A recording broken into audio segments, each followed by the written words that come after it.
There are early positive signs in government areas, including improvements in the provision of electricity and payment of public sector salaries. However, continued tensions, recent security incidents and demonstrations, where in some cases violence and loss of life have been reported, underscore the fragility of the situation. Improvements in service delivery can be reversed if security deteriorates, if economic reforms stall, or if its institutions are pulled in competing directions. I am particularly concerned about recent attacks targeting media institutions and journalists, including in Aden.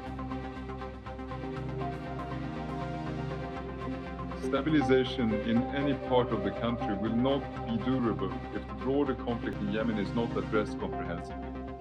It is high time to take decisive steps in this regard.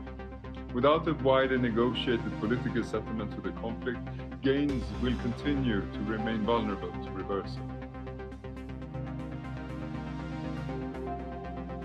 Today, 73 United Nations colleagues, in addition to other former United Nations staff, are detained, along with others from civil society and diplomatic missions.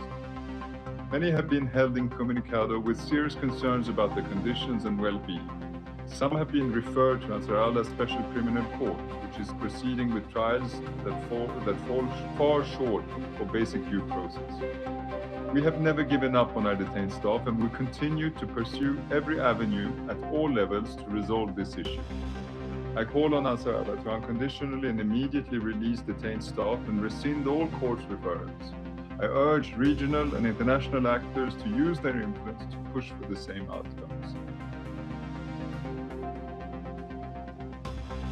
On January 29th, the de facto authorities again entered multiple UN offices in Sanaa without permission, commandeering equipment and vehicles. The de facto authorities have also continued to withhold clearances for UN humanitarian air service flights to Marib.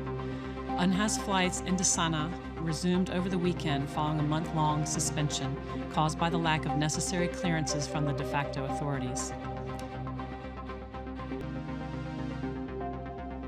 Such interference and impediments come at a time when the humanitarian situation is more desperate than ever. This year, 22.3 million people, or half the population, will need humanitarian assistance, an increase of 2.8 million people from last year. Yemen continues to face the region's most severe hunger crisis. Today, over 18 million people face acute food insecurity. Yemen is also the country with the largest number of people, 5.5 million, experiencing IPC Phase 4 emergency food security conditions or above.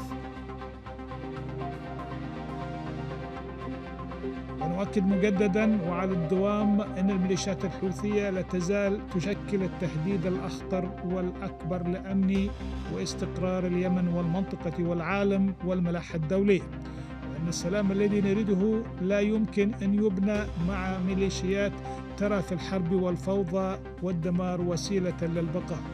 وفي هذا الصدد نجدد التأكيد على التزام الحكومة اليمنية الكامل بتعزيز الشراكة الاستراتيجية الوثيقة مع المجتمع الدولي لمواجهة التهديدات المشتركة ومكافحة الإرهاب والجريمة المنظمة وحماية الملاحة الدولية.